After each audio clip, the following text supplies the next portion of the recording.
Hello there, everybody. This is Michael B. Thanks for joining us today on Drinking Bourbon and Talking Sports podcast. We got an early edition. We got Nick Mason on here from over the pond to talk some Ravens football. So that's why we are here at an earlier date for due to the time difference. We're gonna bring Nick up. I want to wish everybody a happy Halloween. I know we're a couple days away officially, but it's spooky season. So, without further ado, let's go ahead and bring Nick up and let's talk some Ravens football. What's going on there, Mister Nick? Nothing much here, man, but I think it's great that you had me on as the Halloween special guest because look at this face. Who could hate it? Well, we're two peas in a pod when it comes to that, my friend. So. So anyway, so thanks for being on. We appreciate it, and we'll jump right in here. There's a lot going on in the Ravens flock, uh, not only in the fan base but with the organization itself. I know you've probably seen.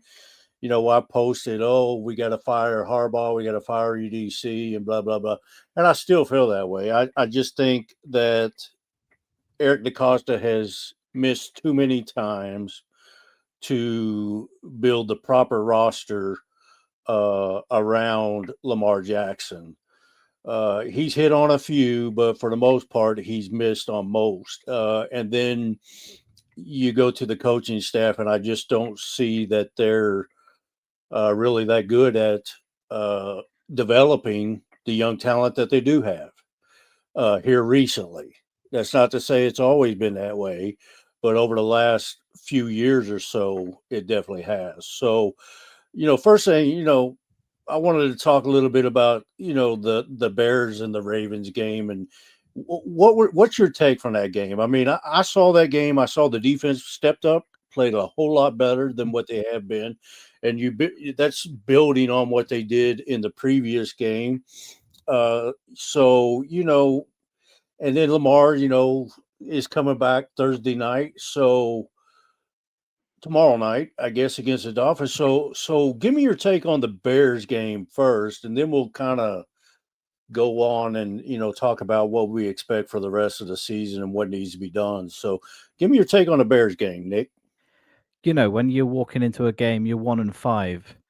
That seems an almost insurmountable um, thing to overcome. But Yep. you need to start somewhere, and the Ravens knew that they needed to be exponentially better. So, defense had to step up, and thankfully they did. It was still a bit soft, but Rome wasn't built in a day. Right. The offense looked miles better. The usage of Derrick Henry was a lot better, and it was nice to see Keaton Mitchell out there too. Absolutely. Absolutely. So yeah, I seen a lot of positives. I Mhm. seen some things that still give me concern. Um, I think that they need to use Keaton Mitchell a whole lot more, I agree. and maybe take some snaps away from Justice Hill. Mhm. I would make Justice Hill RB3 Mhm. and Keaton Mitchell RB2. I also think that they've been starting Tylen Wallace for the entirety of the season. I think he's got like what, one catch, something. Yeah. I don't. He doesn't have many, Mhm. and very few targets. And I want to know why we're not giving the young guys like Dez Walker more snaps. Dez has proven he Mhm. can get free, he can separate. He's also proven that he can go up and get the contested balls, and he's a hell of a lot faster than Tylen Wallace. So I want to see him moved into the starting lineup as opposed to Tylen Wallace. And then you've got to go to D Hop, and you've got to give him more than one target a game. Okay.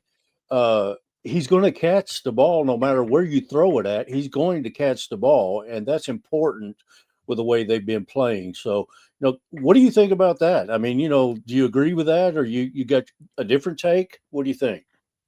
I would say that I half agree with the statement that you made just there.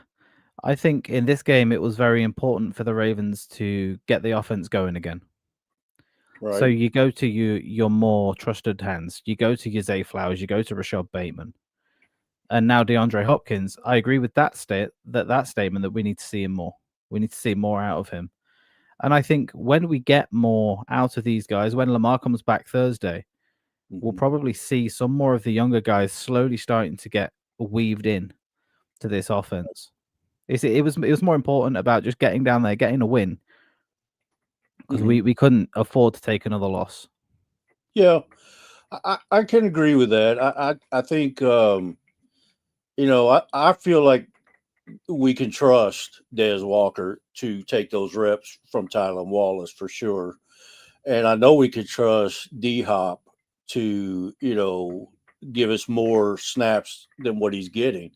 So, that's why I said what I said. But I can see where you're coming from. You're right. It was kind of like a get right kind of game. It's like, okay, well, we're sitting at 105. We're coming off our bye week. Let's just get this win under our belt. And then from there, we'll continue to build. And if that's what they do, then I think, they've got as good a shot as anybody in the division to win the division. So, and, you see what Vegas is saying, it's minus 125, I think, to win the division still. So I still see this team as a Super Bowl roster. Mhm. Okay. I see a team that has the talent, but the talent has underperformed to this point. Yeah, I think there's probably a lot more to Lamar's injury than what we know about. I think he's been injured pretty much all year. Uh, I think that there's some other injuries that that players are trying to play through that have been going on for a while that we're not aware of. And I think that the bye week helped them get healthy. And hopefully, we'll see some changes made on that O line, which we still haven't. You got to get Falele out of there. mhm. Rosengarten's not much better. He's a little better, and then Voorhees is not doing great. I mean, hopefully Emory Jones is going to get healthy and we can bring him in and, he'll help out right away. Hopefully. Yeah. Ben Cleveland, I still think needs more playing time. And I'm not opposed to Corey Bullock get more playing time because you got to do something. You got to protect your quarterback. You've got to open lanes for your running backs.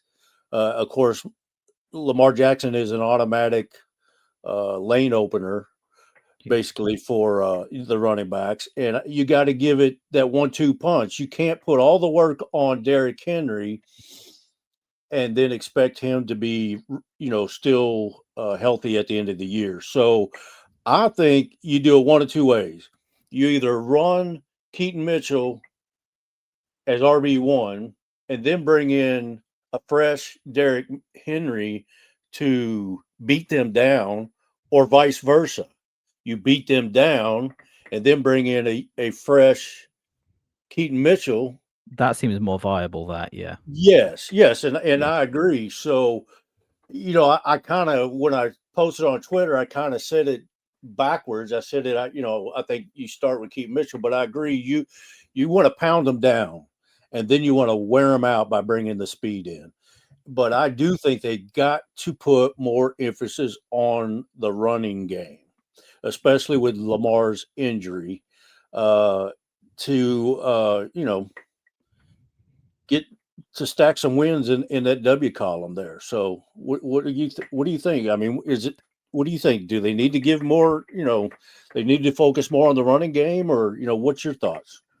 I think we'll naturally see a progression towards the running game now that Pat Ricard's back on the field. I Absolutely, think that's a big it was thing. wildly underrated his importance to this team. Hmm. And I know in each of the last few seasons, there have been fans, at least on Twitter, that have said that we should get rid of him. Now, No, absence makes the heart grow fonder, yep, and we missed him, yeah, and it was evident. We didn't win a game for a month, yeah, for over a month even. yeah. And that's a big, and you're right. That's a big part of it. I mean, when you got Patrick Ricard in there, he's basically a sixth offensive lineman, and we're going to see some of that from the Dolphins tomorrow night. Yeah. They've been playing six offensive linemen. Okay, Mhm. so basically that's what you've got when you can add a Patrick Ricard in there. But he's also got the ability to catch the ball out of the backfield. He's also got the ability to carry the ball every once in a while. So that just adds um, more things that the opposing team has to be looking for and be aware of and be prepared for. So the more you can throw at them, the better, as far as I'm concerned. But you are absolutely right. Getting Patrick Ricard back is huge moving forward, and especially for Lamar Jackson Mhm. Yeah. because he's his protector back there. Mhm. So I'm glad to have him back. And anybody said they needed to get rid of him, it's there's nobody like him. There's nobody like him. There isn't. In the whole league, there's nobody like him. So, you get rid of him, then who you going to put there? Because you either have to go to that sixth offensive lineman, which is, not something that a lot of teams are going to do, or you got to find you another fullback that can do what he can do. And there's I nobody agree. else. So, I mean, so following on from the point about having Pat Ricard for the run game, Pat mhm. Ricard for the pass game also helps so much. Oh, Because if absolutely. you Yeah. bring Pat Ricard in as that fullback and you can sell that you're going to run the ball right, which is what Right. they did for the Charlie Kohler touchdown, Hmm. is they showed they were going to run right, and instead they kicked it out left, and Charlie Kohler was our favorite fat white guy on the Baltimore Ravens. My favorite Raven that isn't named Lamar Jackson and Tyler Yeah. Luke. Oh, is it? Okay. That's Well, correct. Yeah. yeah, I make no bones about it. Lamar Jackson is my favorite Raven. He's my favorite player, period. And it's not just because he's in Baltimore and what he's done there. I've been watching the kids since he's a freshman in college. I've seen him live. I don't know how many times. I was there when he beat the dog shit out of Florida State, on Yeah. national TV with ESPN College Game Day there, and the guy is just something we have not seen before. Okay, you could talk about Michael Vick, and Michael Vick was on another level, but Lamar is beyond that. And anybody that wants to argue with that, we can argue, but it's not going to be nice because I'm going to get pissed. But I'll say argue a wall. yeah, really, that's what I said. Yeah. Or argue with your mirror because I'm not hearing it. So and that's the thing that kind of bothers me about all the hate that Lamar gets is that if you know football, it doesn't mean okay because you played football, you know football. Okay, you don't have to play football to know the game. Okay. You don't have to be a coach to know the game. Fans can know the game just as well as some former players or some coaches. Okay. They can, whether Mhm. those guys want to admit it or not. So if you know football and you're sitting there watching Lamar Jackson play week in and week out, and you're still saying that he sucks or he's a running back and he can't read defenses and he can't throw the long ball, then you don't know football. Okay? You don't. Absolutely. You're denying a true once in a lifetime player's talent. And you're denying yourself because whether you're a fan of the Ravens, a fan of Lamar Jackson, just watching him, if I wasn't a fan, Mhm. I mean, it blows my mind. He's incredible, so Definitely. He's a player. He's a once in a generation player, perhaps once of all time. right. Yeah. What he did to the league when he came in 2019, I believe it was. Hmm. He 2018. changed things. Yeah. 2018. Yeah. He changed things. Oh, yeah. And, I told people and people were laughing at me because a lot of people didn't think that Lamar would ever make it as a quarterback in the NFL. But I told people here when he was still in college that he was going to change the quarterback position in the NFL. Now that change started with Patrick Mahomes, Mhm. but you look at the quarterbacks since Patrick Mahomes and Lamar Jackson, C.J. Stroud, Jalen Hurts, Jaden Daniels. The list goes on. They're more similar to Lamar than they are Patrick Mahomes. Okay, so Patrick did start it a bit, But when he was a year before Lamar. Mhm. Once Lamar got in there, he has done just that. He has changed the quarterback position. Everybody looks for that dual threat quarterback now. You don't Yeah. see many people looking for the drop back quarterback, the old statue standing back there like Johnny Unitas or Mhm. Tom Brady. That doesn't have movement, doesn't have that dual Yeah. threat ability. Not many of those quarterbacks, excuse me, are being drafted right now. Do you think Yeah. Lamar's 100% right now coming back tomorrow? I think it was a break that he needed. Hamstring injuries are a very difficult beast to predict. Oh yeah. Now, could he have twanged it maybe week 1 or 2? Highly likely. Mhm. But it's another one of those injuries, you know. Is he gonna be okay on Thursday? He's probably gonna be good enough to play, but is he gonna be 100%? No. No. I Yeah. think I Yeah. think he'll get the play time in and then call it the mini buy as what it is. Yep. That'll be the time that he gets back to 100% during those days there. Yeah, and I agree. And hamstrings are a funny injury, and Lamar said he's never had one before, so this Yeah. is new for him. And Lamar made the comment to all the haters out there, including the haters in Ravens flock, which is Yeah. just astounding to me how many people hate on their quarterback in that fan Mhm. base. Yeah. But he said he knows his body, and he's going to come back when he feels he's ready, not when the fans, not when the coach. I'm sure the doctors have something to say about it, Oh, for but sure. Lamar knows his body, Mhm. and and I was glad to hear that. And the other thing Yeah. I'm glad to hear is, you know, him telling the training staff to take all the damn toys out of the locker room at the gas. I thought that was hilarious. Yeah. Well, when I first heard it, when they were saying it was John Harbaugh, I said, "Oh well, that's not going to go over good. That's going to cause further division between the coaching staff and the players," and it would have. Yeah. I said Okay, exactly the same thing. yeah, but Yeah. if you got your leader of the team, and make no doubt about it, Lamar has not always been the leader of this team. No. Okay, but over the last year or two, he has taken on that responsibility, Mhm. and I am so glad to see it because when he's out there, anything's possible. But he wants everybody, and this is to you, Marlon Humphrey. He wants everybody to be on the same page as him. He wants Yeah. them to be focused.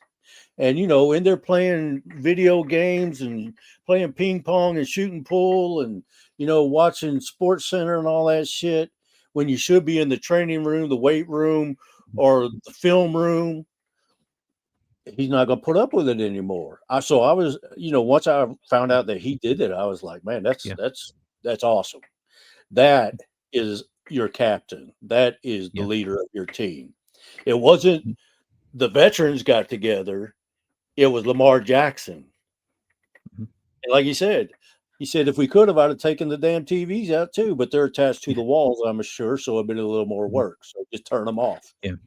and hide the remote. So, Mhm. that made me Yeah. happy. So Mhm. what, uh, what do you think the missing pieces are for this team to get them over the hump?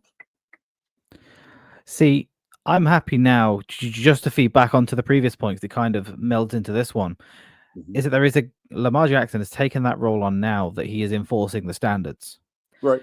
And last time I came on your show, you asked me exactly what the Ravens needed. I said they needed a guy who was going to be that guy, who was going to enforce the standards, who's going to Mhm. be a leader for this team.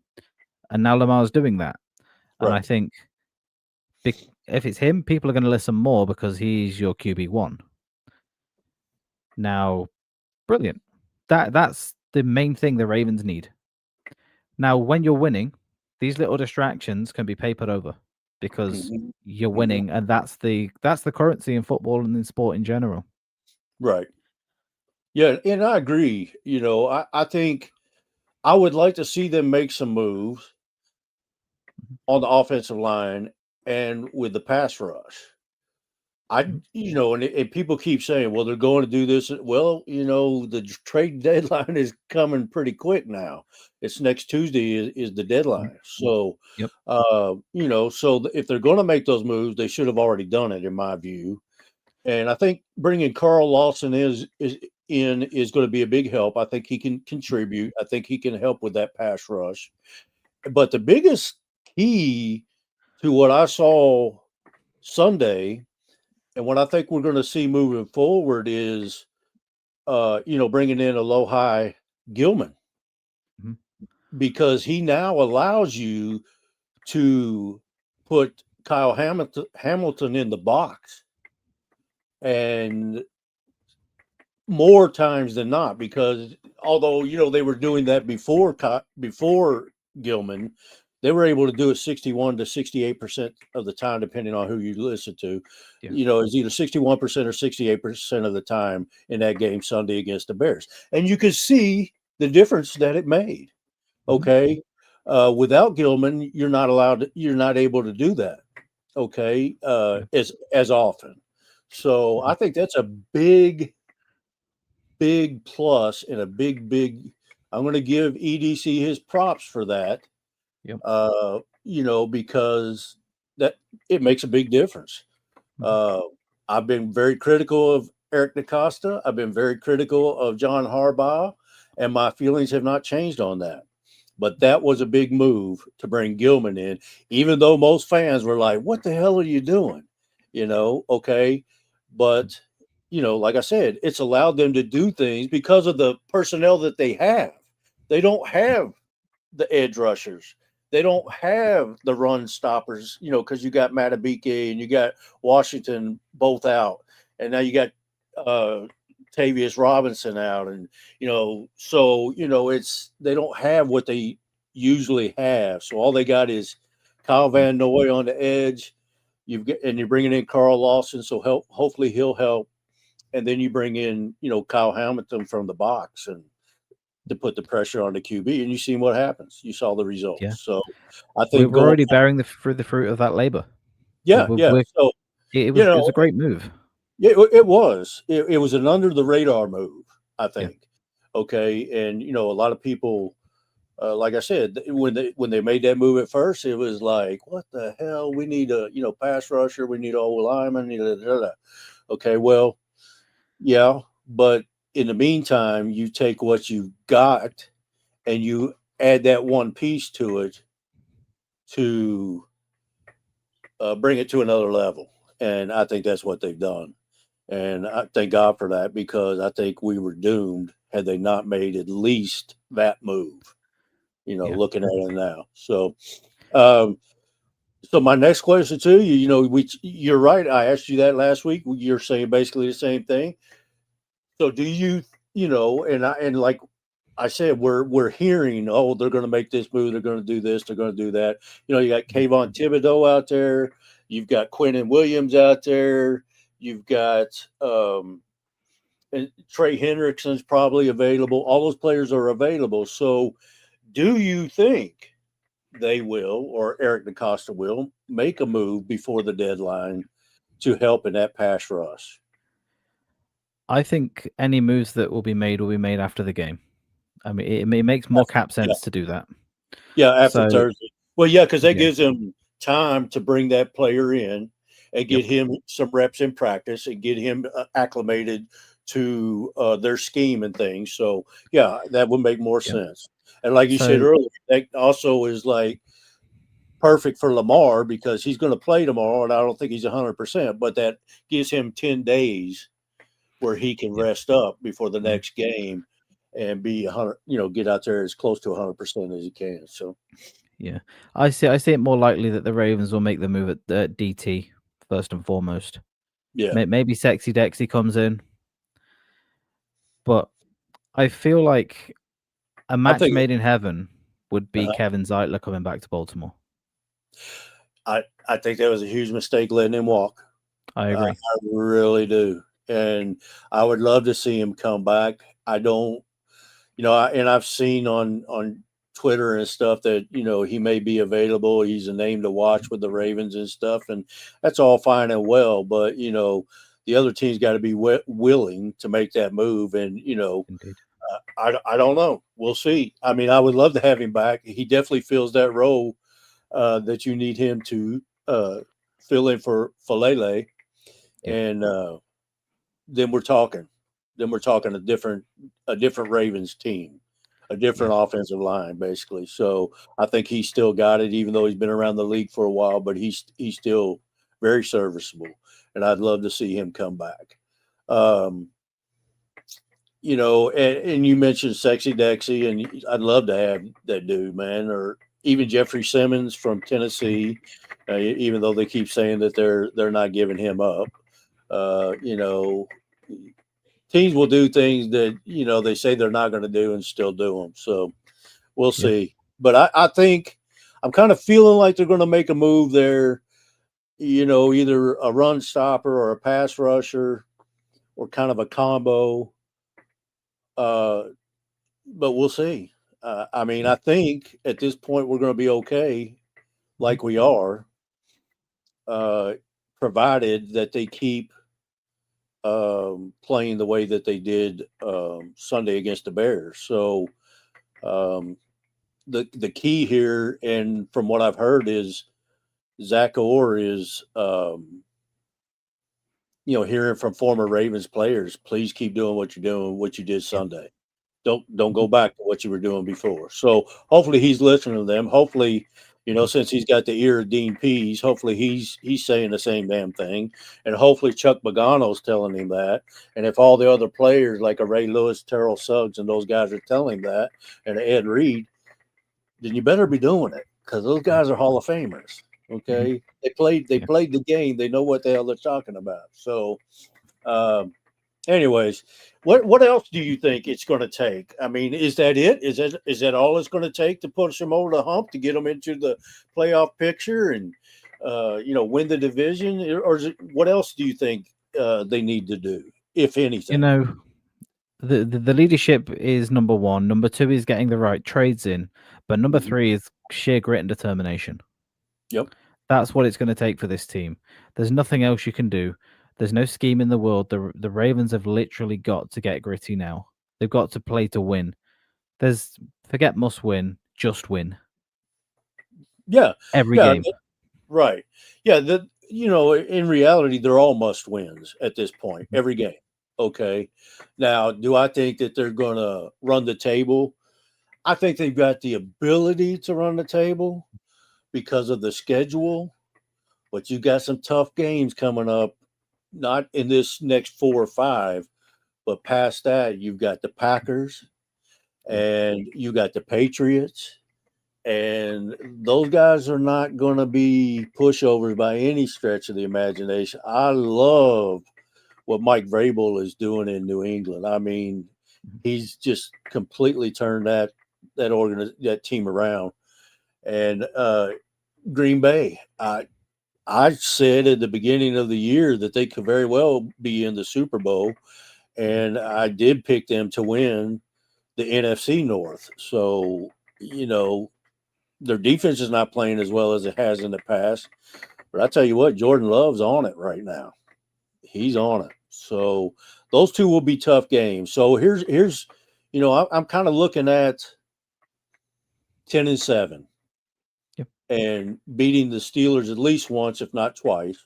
Well, they're going to have to beat them twice if they're going to yeah. finish 10-7, because the two losses I'm looking at are going to be the Patriots and the Packers. Not saying we can't beat them, but that's the two losses I'm expecting.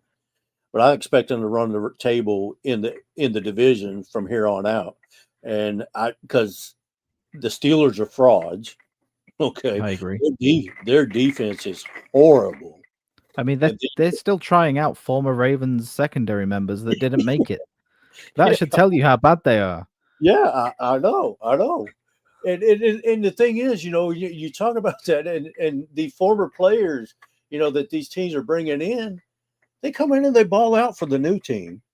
Yeah, They come in. We'll see what Marcus Williams does. As the Chargers just signed him, So, but you're right. You got all these former players for the Ravens that are going to teams within the division, and then they're playing pretty damn good when they get there. So, you see what Zadarius Smith and Matthew Judon did when they left. I mean, they played lights out just like they do, but they were playing that way with the Ravens too. Let's be fair, but and you can't keep them all. So but and that's the thing that I think has been missing the most, and that's why I said when we started the show is that I kind of feel like the Ravens are not developing players the way they used to, the way Yeah. they did before. Okay, because like I said, Matthew Judon, Zadarius Smith, all those guys, both of those guys balled out here. They went to Green Bay, they balled, or wherever they went, Minnesota and New England, and they balled out there too. Okay, so but then you bring in these young guys, and you're not seeing the growth. You got Isaac who can't get on the field. You've got David Ajabo who was injured before you brought him in, and Yeah. he's not getting on the field hardly. And when he is, he's making zero impact. Okay, you got Odafe Owe who goes to the Chargers, and of course you see what he's done, a couple of sacks in a couple of games. So there's something in the Raiders. Oh shit! Sorry, that's Wrong team. that's the next podcast. Good There's shit. something, yeah. So Well there's done. something, yeah. The Ravens. There's something in the Ravens, um, staff that Mhm. they're not getting out of players what they were getting before. Mhm. So you bring in these young guys, and to me, Odafe Oweh was a bust here.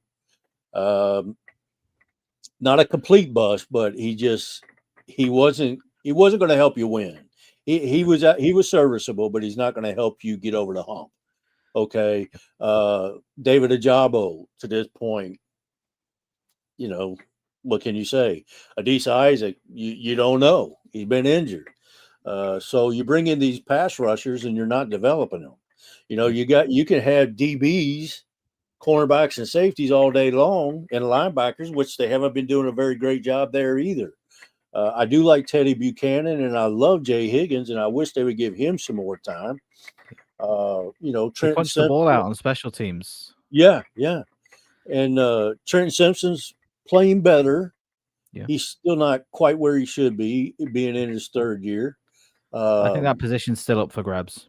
I don't yeah, think it's settled. I absolutely. think it's still You a got revolving door. Yeah, you got three guys there that whoever's the hot hand, I guess.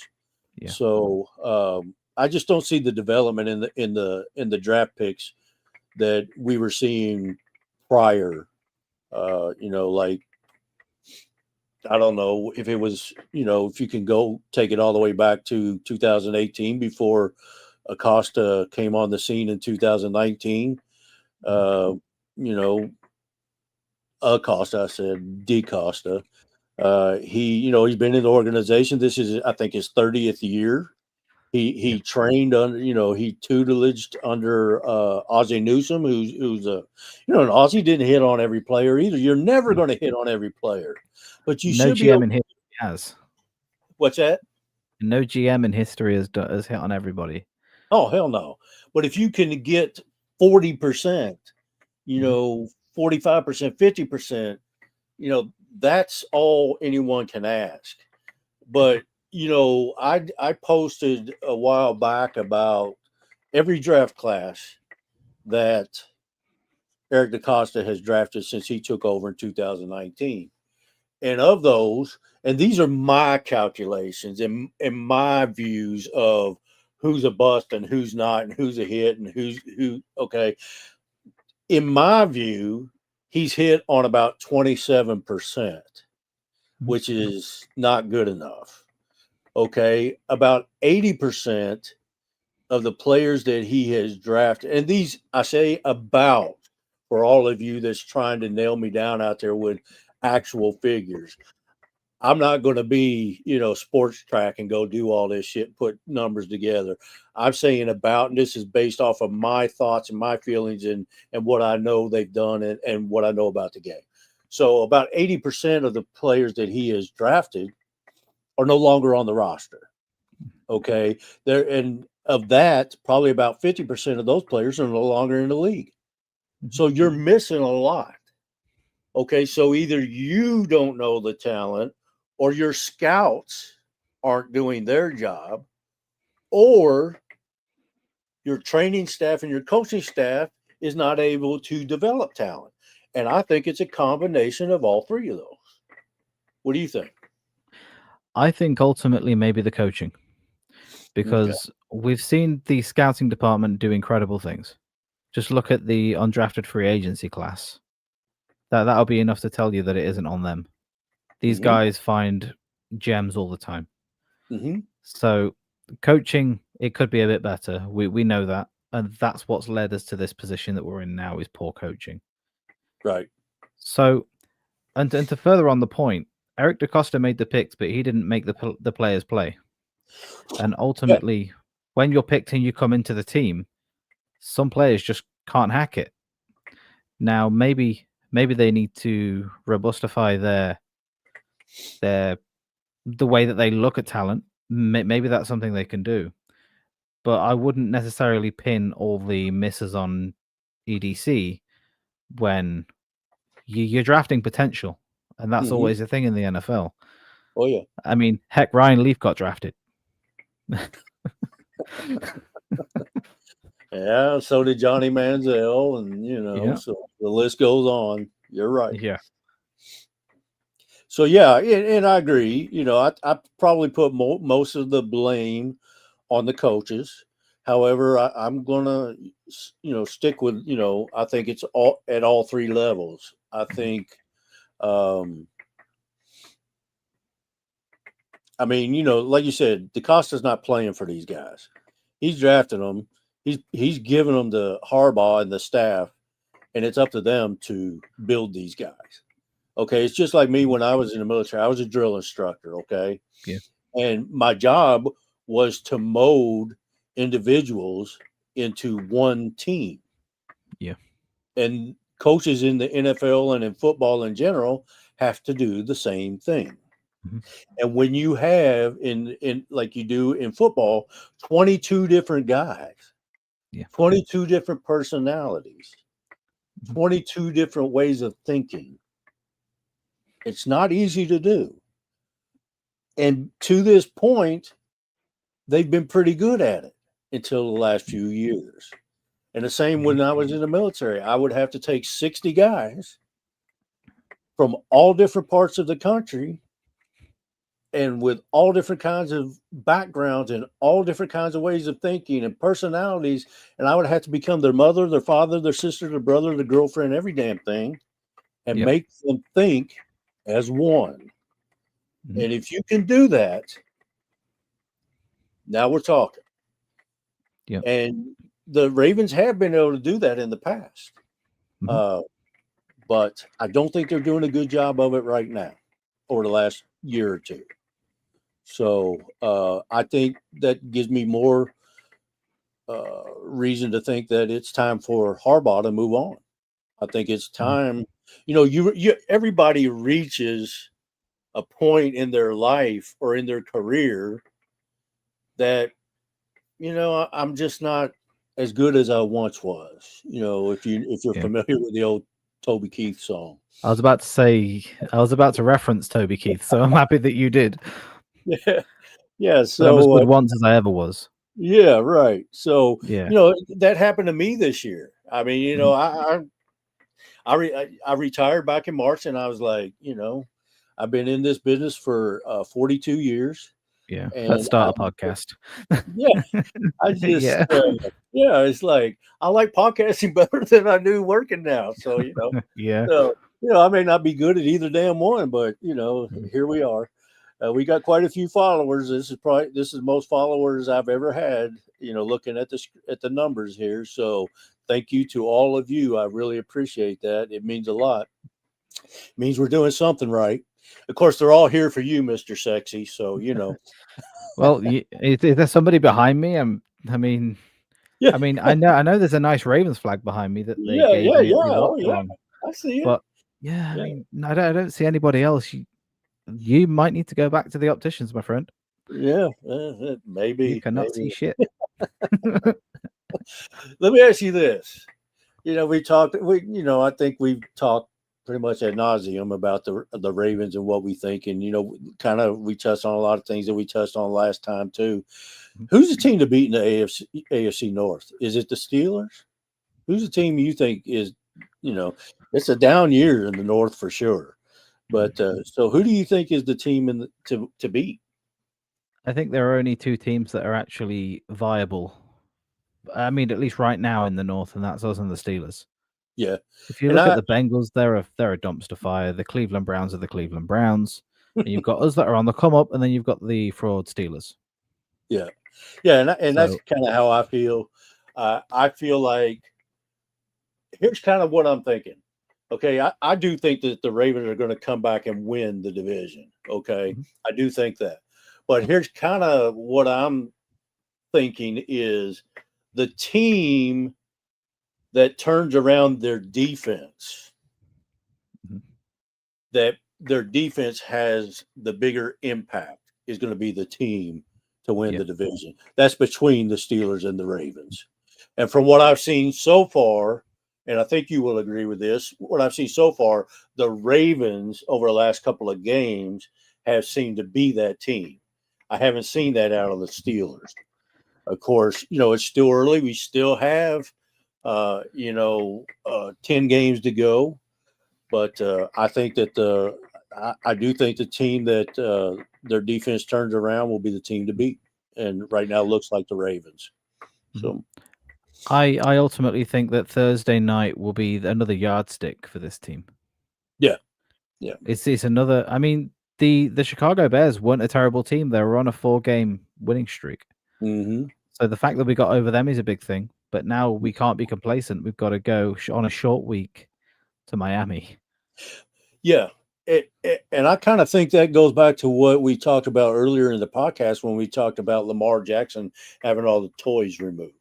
Mhm. I think that's what the message he's trying to get across. Yeah. We can't afford another loss. Mhm. We can't afford to be distracted. We can't afford to take anybody lightly moving forward because every game is a must win game. Mhm. And we got to focus on one game at a time, Yeah. and that be our only focus. We're getting paid to play this game, Mhm. a game that we all love. So let's put every bit of effort we've got into it and do the best we Yeah. can. And I think that's the So message he's trying to get across. I agree, and that was evident in the Bears game also. If you listen Hmm. to the commentary team when Keaton Mitchell took it down the sideline, they was Hmm. like, "Get out!" I was like, "Why?" Yeah. The Yeah. Ravens want that clock to run down, Yeah. and then No, they go and score exactly. a touchdown anyway. Which, Yeah. Right. I mean, scores win games. Yeah, exactly. I mean, you got to score to win because 0-0 doesn't win anything. So, Mhm. but yeah, so I just think, um, I think the Ravens are on the right track. I still think they have a Super Bowl contending roster, Mhm. provided they get their shit together. Excuse my language. Okay. I think I've sworn already more times than you have, so you you're safe. the more you're on the show and the more you pay attention to, if you watch any the other shows when I do it with the other guys, you'll see Yeah, there's going to be a shitload of it tonight, let me tell you. So it's you 7 o'clock. you'll be 7 surprised how o'clock. long I have to edit my tweets for because I swear too often in them. I don't even fool with it anymore. I just let it roll. If they want to, put me in jail for it, Twitter jail for it, so be it. Um, Yeah. but I've had I angry think, DMs for swearing, so I'm on my best behavior right now. yeah, yeah. Well, you don't have to be for my account, and the audience is still growing as we speak, so you don't have to be on their account either. So, um, I my grandmother taught me a lot of things in life. My paternal grandmother, she taught me how to drink. She taught The me best how to way. swear, Mhm. and then she taught me how to dance. And I think those are the three mainstays of being a man. So, Yeah. In what order would you say these three need to happen? well, cursing was first because she could out curse any sailor Yeah. that I've ever met or Mhm. known. And cursing was first, then drinking, and then she taught me how to dance when she was drunk. So, There we go. sounds like a country song, doesn't it? It does. Three chords and the truth and whatever you're dancing to. Yeah. So, okay. So, we're winding down a little bit here. We got a few more minutes left, but I want you to give me a breakdown Mhm. of these two men and this guys we've been talking about. Mhm. Give me your breakdown of Eric DaCosta first, and then John Mhm. Harbaugh. And what I mean by breakdown is just what is it that they do well? What is it you think they need to improve on? And do you think, like I do, uh, that it's time for them to move on for greener pastures, So to bring in greener pastures? with Go Eric ahead. DaCosta, no, I don't think he needs to move on. I think he's well positioned. I think he does a lot well and a lot that doesn't get spoken about often enough, and that's that he does build a decent roster. Now, Mm-hmm. you say about the misses, but we've spoken about that he doesn't go out there and play, he doesn't coach them. Now, getting Lamar Jackson under contract long term was a massive plus for him, especially in the situation that he found himself in. He's handled the harder situations very well, and he's taken the difficult decisions when they've needed to be taken, and that's brilliant for any GM. Right. Now, if he would have shied away from that, let's say we lost Lamar Jackson, let's say the harder decisions weren't made, then I would be the guy to say, let's get rid of this guy. But no, he's made these decisions, and for the betterment of the Ravens, we're a Super Bowl contending franchise. Well, we should be. We have a roster capable of such. Mm-hmm. And but the opposite is said for John Harbaugh. Like you said, if you've been in the same situation, the same place for too long, you become less effective just generally. And I feel that given the nature that Harbaugh is, he doesn't really take ownership of anything. Mm-hmm. If Yeah. you just he's a special teams coach prior to being a head coach, so you'd expect special teams to have been brilliant straight off the trap, and we'd have been good. Now, kick and punt coverage this year prior to the Bears game was shocking. So Right. that should tell you that he's just a CEO head coach. Mm-hmm. Mm-hmm. I agree. We I would ideally like John Harbaugh to be the stopgap, as this to be the quality control guy, but for coaching. And right now, all we had that maybe fixed Todd Monken was a hit piece in the Banner or the Sun, whichever one. And Zach Oz probably just heard from old players about how to fix it. Mm-hmm. Mm-hmm. That should have been on John Harbaugh. That should have been John Harbaugh's job. Absolutely. And that's where I think he won't get fired from the Ravens. He'll get promoted to front office. That's just how this team is. It'll happen. We can all disagree with it, but that's how Bisciotti works, and I believe that's what will happen. Yeah. I agree with you on DaCosta for the most part. I 100% agree with you um, when it comes to John Harbaugh. Mhm. It's time for a change. Okay. So with that said, and I'm okay with DaCosta coming back, and I get pissed and I say things, and and I think he could do better. Mhm. I stick with the numbers that I come up with using my system, which doesn't account for anything. But using my system, he's underwhelmed. Mhm. But I'll say the same, listening to you and what you said, he doesn't play, he doesn't coach, he just gives you the roster and you've got to build it and develop it. And that's Mhm. not getting done. So the big issue I have with DaCosta right now is knowing that, do you have the balls to fire your buddy? your neighbor. backyard neighbor. Okay, Yeah. you're going to hop that fence and say we're moving in a different direction. We're putting Mhm. you in the front office, which I think that will happen. That Harbaugh will definitely go in the front office, like you said, and that's a good place for him. I Yep. think it's not that he's not capable of or not a good coach. He has been a decent coach, okay, but let's be honest. He missed the playoffs 3 years in a row before Yeah. Lamar, and he Mhm. was headed for a fourth until Lamar took over for an injured Joe Flacco. Mhm. So let's be 100% clear. Lamar Jackson is the only reason that John Harbaugh is still coaching the Baltimore Ravens. I agree Okay, completely. okay, and John Harbaugh himself has had nothing, zero, to do with the development of Lamar Jackson. Most of that is on Lamar himself. Some of it's on Todd Monken, some of Mhm. it on T. Martin, and I'll even give Greg Roman some credit for contributing to that. And then Mhm. Lamar has his own quarterback coach, and so forth. So Lamar has taken it upon himself to grow his game, and Mhm. he has turned into an incredible passer of the ball. Incredible. I don't care what the haters say. He Mhm. can sling it with anybody, and Yeah. he can sling it any distance, Mhm. and he can throw any pass. If you listen to Bobby Petrino, his quarterback in college, Lamar could read defenses better than anybody he knows. So these people that sit here and say Lamar can't read a defense don't know what the hell they're talking about.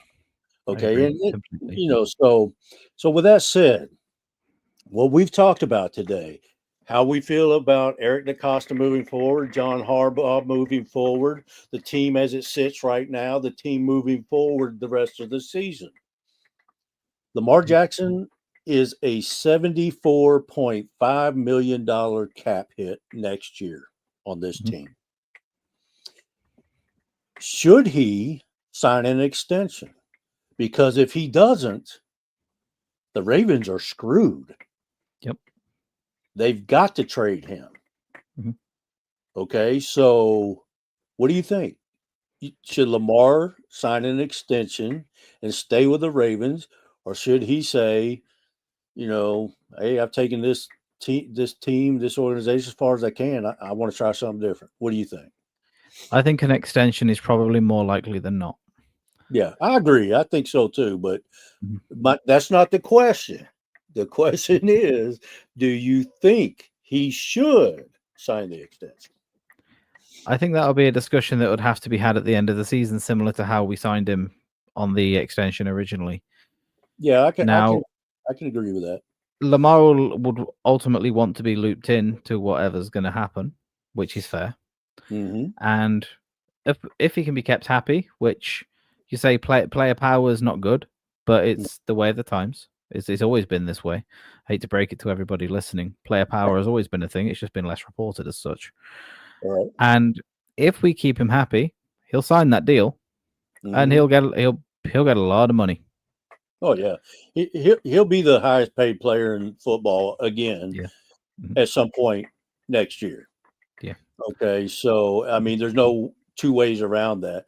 I do Yeah. think he's going to get a lot more guaranteed money this time than he got Mhm. last time Yeah. out of necessity. Yes. Okay, because if you don't do it that way, you're not going to Mhm. be able to keep this team the way that Yeah. Mhm. contending. You're going to have to Yeah. get rid of a lot of Mhm. guys.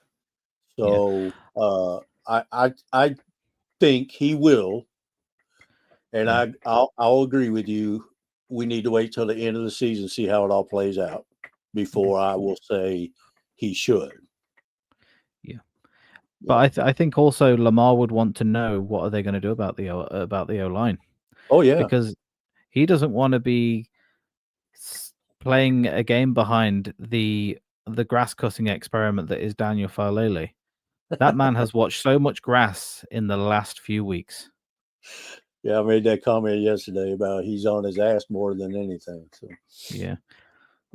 but He's on his ass yes, more than I am in a snowstorm. well, I'm not on my ass in a snowstorm. I stay the hell inside. uh, but yeah, I agree, and I think, I've said that on Twitter. I think Mhm. Lamar's going to go to them and say, "Look, I want to do this. I want to help the team out. I want to stay in Baltimore. I love Baltimore because I do think he loves Baltimore. Yeah. Okay, and I want to stay here, but you're going to have to show me.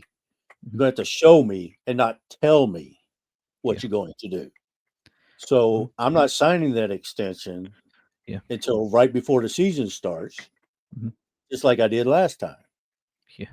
Okay, because you're going to have to show me. You're going to give me some guys on the O line, and you're going to Mhm. give me some pass rushers, so that we can be a complete team.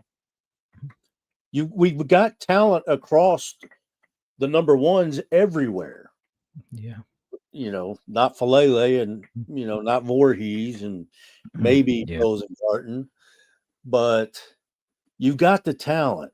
If you develop Emory Jones, he'll be a beast for you.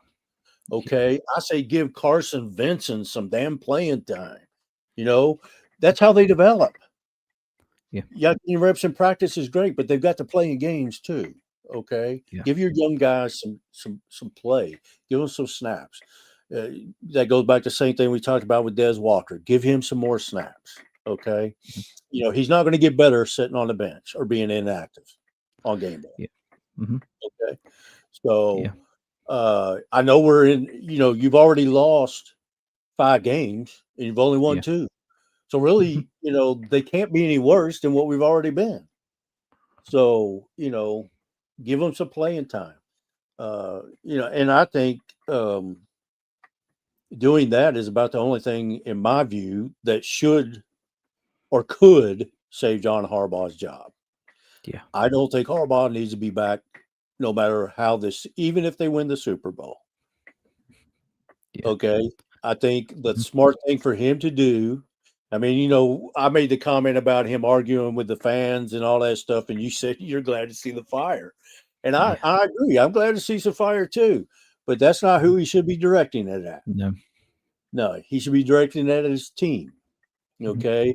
Fans are going to feel the way they fan, be the bigger man. And when you sit Mhm. there and say, oh, it wasn't because of the outside noise, we weren't paying attention. Well, that tells me you were exactly Mhm. paying attention to the outside noise. And then you go and argue with the fans. That tells me exactly you're paying Mhm. attention to the outside noise. And when you Yeah. start doing that as a head coach in the NFL, it's time to step aside. Mhm. Okay. You're Yeah. supposed to be above that. Okay, so I'll Mhm. that's about all I've got to say on the matter, and I just we'll see what happens. I mean, we got 10 games left. I mean, you got more games left than we've played so far, so we'll see what happens. You've got your bye week is gone. You got an Mhm. extended bye week basically coming up because after tomorrow, you got 10 more days to get your guys healthy and ready. And what else you got, man? Anything? You know what? The one thing that hardly ever gets spoken about on podcasts these days is special teams. Mm-hmm. Mm-hmm. And one thing that I've made a specific emphasis on this year with my posting on Twitter is one is Tyler Loop, the other is Jordan Stout. I've loved the kicking game Mm-hmm. for quite a while, but I haven't really had the time to really look into it. Mm-hmm. Now, do you remember back in the time where Tyler Loop was the biggest question mark on the Baltimore Ravens? Yeah, yeah, yeah. Back in training camp, I sure do. Mhm. Everybody and their grandmother was saying he's a bust. He's missing field goals left and right. But you know what's happened since then? He's balled out. He's made 92.3% of his field goal attempts. Yeah, he's balled out. He's missed one field goal, one extra point.